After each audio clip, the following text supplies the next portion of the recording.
বলতে চেয়ে মনে হয়, বলতে তবু দেয় না হৃদয়, কতটা তোমায় ভালোবাসি।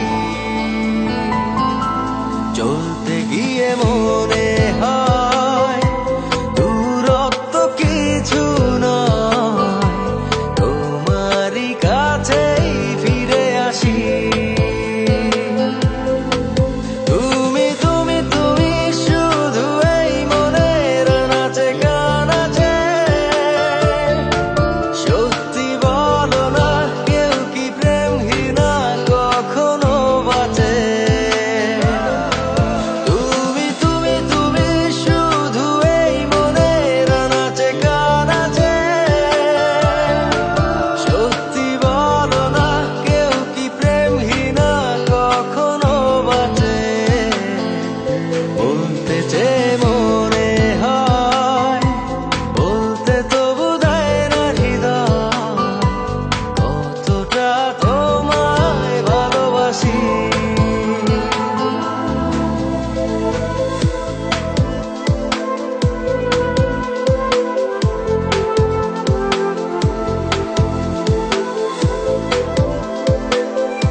মেঘের খামে আজ তোমার নামে উড়ো চিঠি পাঠিয়ে দিলাম, পড়ে নিও তুমি, মিলিয়ে নিও, খুব যতনে তা লিখেছিলাম।